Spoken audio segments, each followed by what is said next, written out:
Hello అండి, welcome back to our channel Swarna's makeovers. Health is wealth అన్నట్లుగా ఈ రోజుల్లో హెల్త్కి బాగా ఇంపార్టెంట్ ఇస్తున్నారు. అందరూ హెల్తీగా ఉండాలనే జొన్న పిండితో హెల్తీ సూప్ చేస్తున్నాను. ఈ సూప్ ప్రాసెస్ ఏంటో చూసేద్దాం. ముందుగా ఒక బౌల్లోకి 1/2 కప్పు వరకు జొన్న పిండిని తీసుకొని 1 కప్పు వరకు వాటర్ని పోసుకొని ఒక స్పూన్తో ఉండలేమి లేకుండా చక్కగా కలుపుకోవాలి. ఇలా పిండంతా నీళ్ళలో బాగా కలిసిపోయిన తర్వాత అలా పక్కనుంచేసుకోవాలి. ఈ సూప్లో 1 కప్పు వరకు స్వీట్ కార్న్, 1 కప్పు వరకు పచ్చి బఠానీ, పచ్చిమిర్చి 1 కప్పు వరకు క్యారెట్, 1 కప్పు వరకు ఆనియన్, 1/2 కప్పు వరకు బీన్స్, 5 వెల్లుల్లిపాయలను సన్నగా కట్ చేసి పెట్టుకోవాలి. ఇప్పుడు స్టవ్ వెలిగించేసుకొని ఒక కళాయిని పెట్టుకొని 2 స్పూన్ల వరకు ఆయిల్ని వేసుకోవాలి. ఆయిల్ కాస్త హీట్ అయిన తర్వాత కట్ చేసి పెట్టుకున్న వెల్లుల్లిపాయలను అలాగే పచ్చిమిర్చిని కూడా వేసి కొంచెం సేపు వేయించుకోవాలి.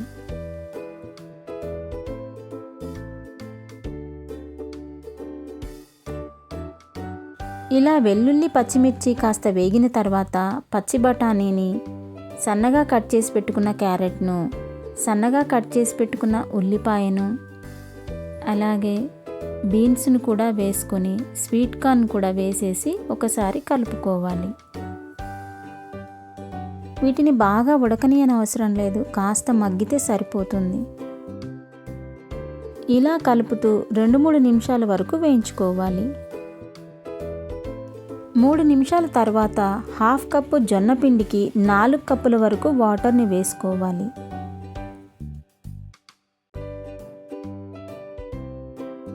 వాటర్ని వేసుకున్న తర్వాత ఫ్లేమ్ని హైలో పెట్టేసుకొని గరిటెతో ఒకసారి కూరగాయ ముక్కలన్నింటినీ కలిపేసుకొని మూత పెట్టి మరగనివ్వాలి.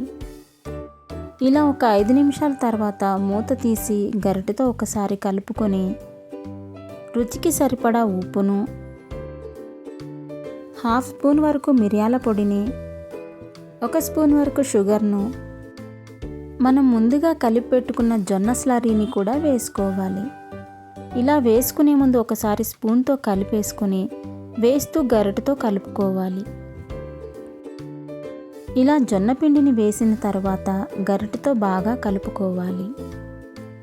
ఒక 2-3 నిమిషాలకే ఈ సూపు బాగా ఉడికిపోతుంది. ఇలా ఉడికిపోయిన సూప్లోకి 2 స్పూన్ల వరకు వెనిగర్ని వేసుకొని కలుపుకోవాలి. ఎక్కువగా ఉడికిస్తే చల్లారిన తర్వాత బాగా చిక్కబడుతుంది. ఇక ఆఖరున ఉల్లికాడని వేసుకొని స్టవ్ బంద్ చేసుకోవాలి. అంతేనండి, చాలా సింపుల్గా మన జొన్న సూపు రెడీ అయిపోయింది. ఈ వర్షాకాలం వెదర్కి వేడి వేడి సూపుని తీసుకుంటే లోపలికి వెచ్చగా వెళ్ళి హాయిగా ఉంటుంది. ఈ సూపు వేడిగా ఉన్నప్పుడు తాగితేనే బాగుంటుంది, చల్లారితే అస్సలు బాగుండదు. ఇలా మీరు కూడా వేడివేడిగా సూపును తయారు చేసుకొని ఎంజాయ్ చేయండి. మీకు నచ్చితే ఒక లైక్ చేయండి, మీ ఫ్రెండ్స్కి, ఫ్యామిలీ మెంబర్స్కి షేర్ చేయండి. మరొక వీడియోతో మళ్ళీ కలుసుకుందాం. అంతవరకు బాయ్.